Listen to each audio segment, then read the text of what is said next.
পাহাড়িদের খাবার নিয়ে ভাইরাল হতে চলে আসছি সকাল সকাল। যাই হোক, প্রথমে তো আমি ভাত বসাই নিচ্ছিলাম, কারণ ভাত তো লাগবেই এই সেদ্ধগুলো খাওয়ার জন্য, মাস্ট বি।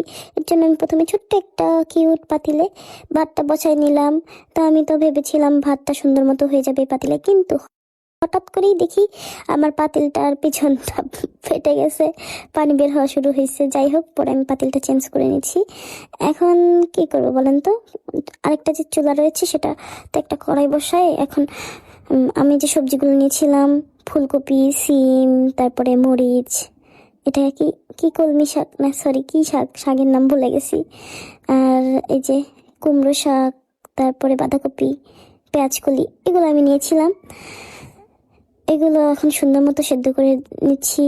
যেগুলো একটু লেট হবে সেদ্ধ হতে সেগুলো একবারেই দিয়েছি, কিন্তু শাকগুলো তো খুবই তাড়াতাড়ি সেদ্ধ হয়ে যায়, এর জন্য ওগুলো তাড়াতাড়ি করে তুলে নিতে হবে।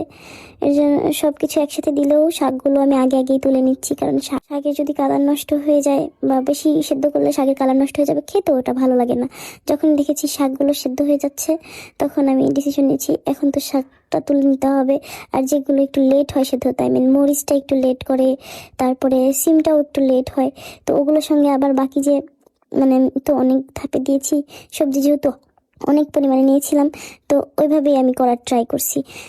এই খাবারটা কিন্তু খেতে ভালোই, আর আমার কাছে মনে হয় এগুলো যদি কন্টিনিউ খাওয়া যায় তাহলে যে কোনো মানুষই সবসময় সুস্থ থাকবে, কারণ এখানে অয়েল লাগে না। এর জন্য তো পাহাড়িরা এত সুন্দর দেখতে, তারপরে ওরা অনেক বছর বাঁচেও। আর বাঙালিরা তো খেতে খেতে একদম ভুটকা হয়ে যায় তেল টেল খেয়ে। আর পাহাড়িরা কত সুন্দর স্লিম, ওদের স্কিন টোন কত সুন্দর থাকে, মাশাল্লাহ।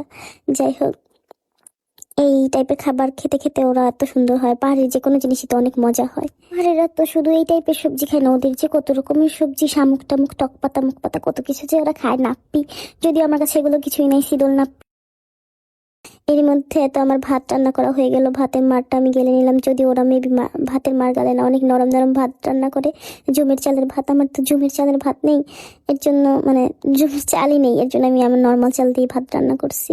দেখতে কত সুন্দর লাগছে।